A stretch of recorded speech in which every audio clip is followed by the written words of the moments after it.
Good afternoon, my friends.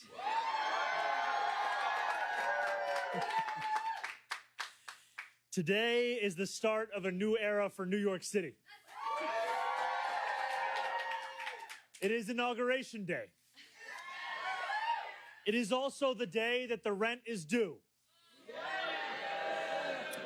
At midnight last night, I swore my oath to become the mayor of New York City. Just a few hours ago, today, I celebrated with tens of thousands of New Yorkers. Many of them left our ceremony to return to houses and apartments that do not feel like homes, where bad landlords do not make repairs, where rents constantly rise, where roaches crawl in the hallways and heat in the chill of winter comes rarely, if ever. These New Yorkers voted for a new day for our city because the past one is clouded by housing insecurity and instability, where they cannot afford a life of dignity in the city that they love. Today, on the first day of this new administration, on the day where so many rent payments are due, we will not wait to deliver action. And we will stand up on behalf of the tenants of this city. Yes, we know we are fighting for a rent freeze.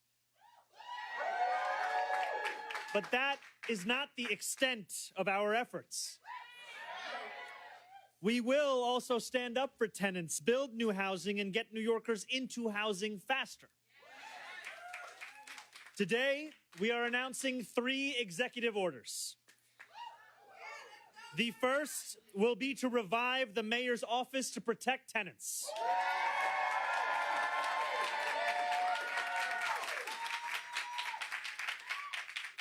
We will not compromise on housing quality. If your landlord does not responsibly steward your home, city government will step in. We will make sure that 311 violations are resolved, and we will hold slumlords to account for hazardous and dangerous threats to your well-being. The second is to create a LIFT task force. LIFT stands for Land Inventory Fast Track, to leverage city-owned land and accelerate housing development. The task force will review city-owned properties and identify sites suitable for housing development no later than July 1st of this year. The last executive order is the creation of the SPEED task force.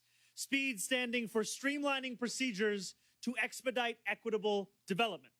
This task force will identify and remove bureaucratic and permitting barriers that drive up costs and slow housing construction and lease up, making it more affordable to build and easier to access housing across New York City. These 2 task forces will be overseen by our incredible Deputy Mayor for Housing and Planning, Leila Bozarg. These are sweeping measures, but it is just the beginning of a comprehensive effort to champion the cause of tenants too long ignored and homes too expensive. We are here today at 85 Clarkson Avenue. This building is owned by Pinnacle Realty, a notorious landlord whose name is all too familiar to far too many renters in New York City. Thank you. Tenants like Josie Wells, who we will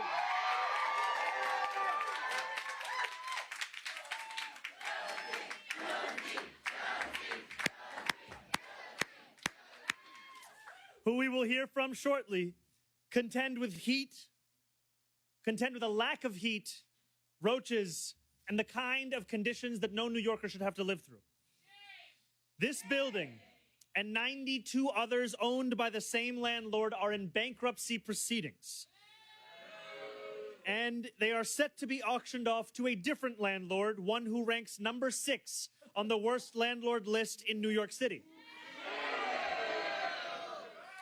In those buildings alone, there are more than 5,000 open hazardous violations and 14,000 complaints. This is an untenable situation. So today we are announcing that we will be taking action in the bankruptcy case.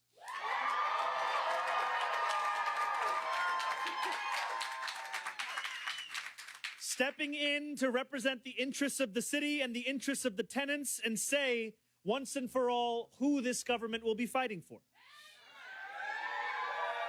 I have directed my nominee for Corporation Counsel, Steve Banks, to take precedent-setting action in the bankruptcy case on behalf of the renters of this building and of the thousands of other renters across New York in similar situations. We are a creditor and interested party.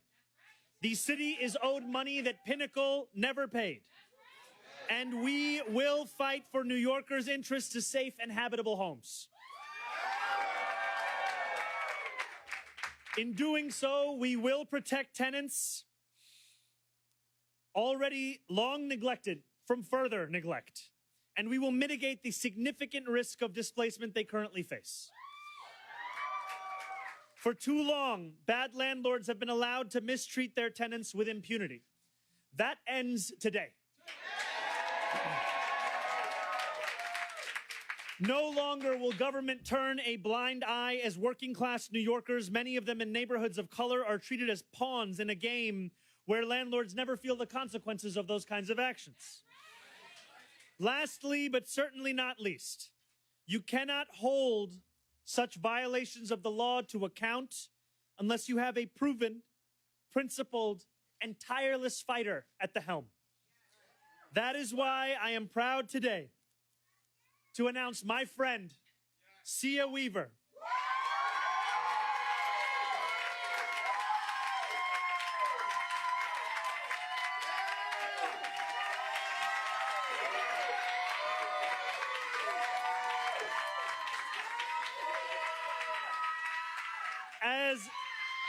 As the director of the newly reinvigorated mayor's office to protect tenants.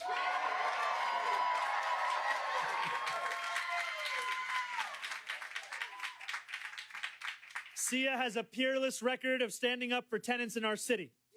As the director of Housing Justice for All, she has fought in Albany to deliver pro-tenant legislation, from stronger rent laws to good cause eviction to more affordable housing for all New Yorkers. We are creating the mayor's office to protect tenants, with Sia leading the charge because this work has too long been relegated to an afterthought. We fight hard to win new rights for tenants across the city, only to find that those tenants are never told of those rights. Millions of tenants across this city are eager for a day when their needs are no longer ignored and forgotten by those in power. Today marks that new era for this city, one where we will follow through on the promises we have made and where we stand up for those who have too often been left to stand alone. I want to thank every tenant who is joining us today, and I want to thank Sia Weaver for joining in this work.